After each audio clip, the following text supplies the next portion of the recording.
long time ago, there were two large kingdoms in East Java region, named the Kingdom of Jenggala and the Kingdom of Kediri.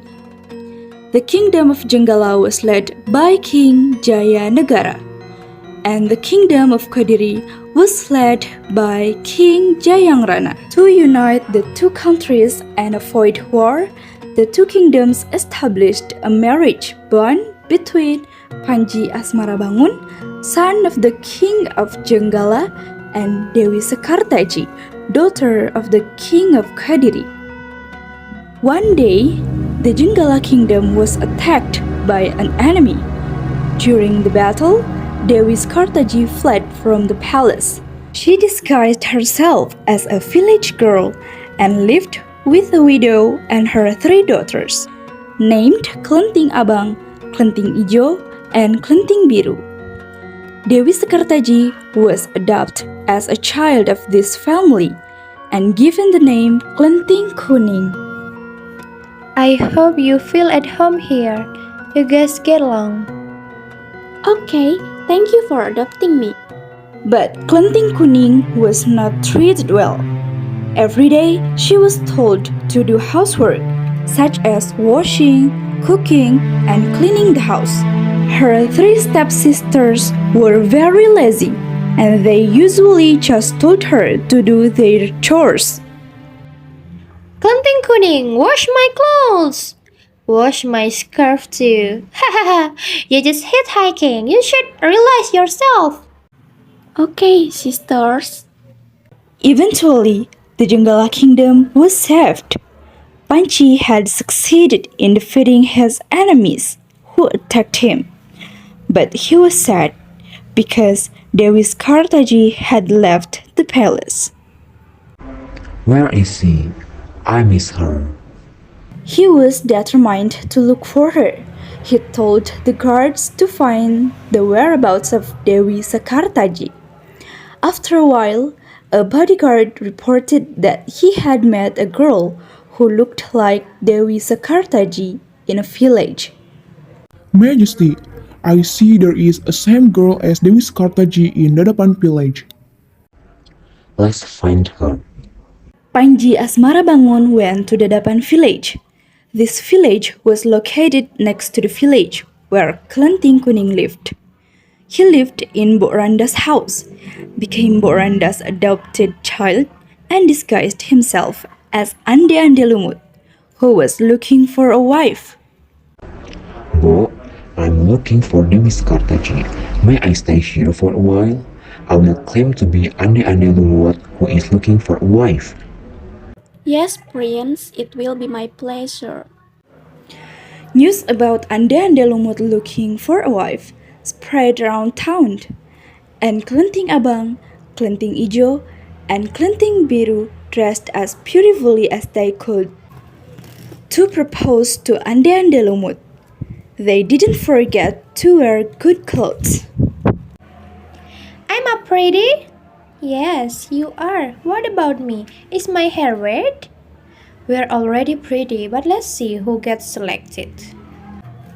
But I want to go. Hey, Klenting Kuning, you don't have to come with us. Just stay at home.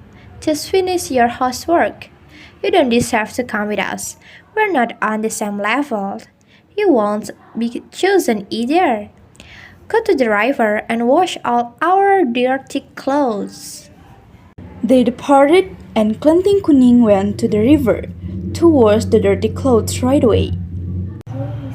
I want to come, but they told me not to go and told me to wash their clothes. Suddenly, a crane came and gave her a whip. Go and propose to Ande Ande Lumut so you can meet Panji Asmarabangun and bring this whip to the crane. What's wrong with this whip? You'll find out later. Just go. Klenting Kuning then rushed to the Dapan village. Meanwhile, her mother and three adopted sisters arrived at the riverside. They were confused because none of the boats were visible, and there were no bridges. So how could they cross the river? The river was vast, deep, and swift. Suddenly, a giant crab named Yuyu Kangkang appeared. The crab offered to cross the river on the condition they had to kiss the crowd. They agreed to that condition, and one by one they climbed onto Yuyu Kangkang's back to cross the river. Hello, beautiful. Want to cross the river? I can't help, but there are terms. What are the terms? You have to kiss me. That's it, instead of not arriving. Okay, we accept your terms. Moments later, Klenting Kuning arrived at the riverside. She also met Yuyu Kangkang, who offered to help her cross the river with the same condition that she must kiss him. Hi, pretty. Do you want to cross? Yes, can you help me? Of course, but you have to kiss me.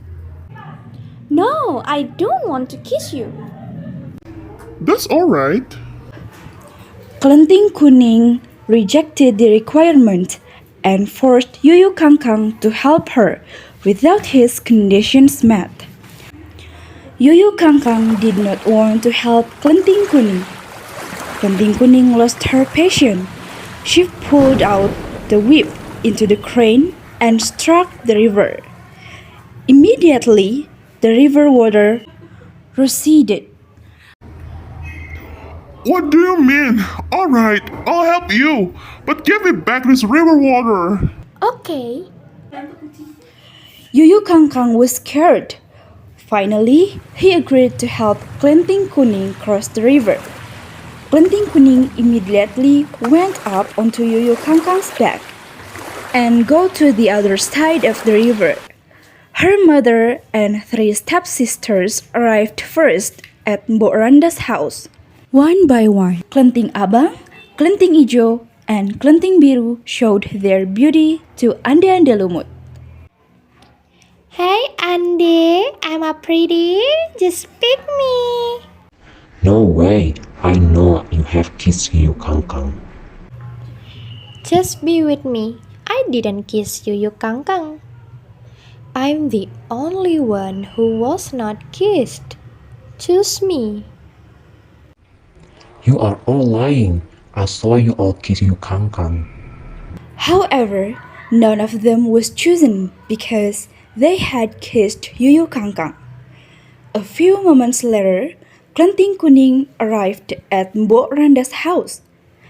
Ande Ande Lumut chose Klenting Kuning as his wife.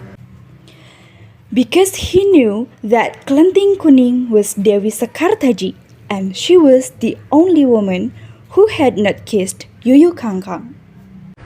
Hey, I chose her because I know she's the only one you Kang Kang didn't kiss. Thank you for choosing me. Ande Ande Lumut revealed his disguise and he told everyone that he was Panji Asmarabangun. Finally, Panji Asmarabangun and Dewi Sekartaji were reunited and they invited Mbok Rondo to stay in the palace as a thank you. In the end, they lived happily ever after.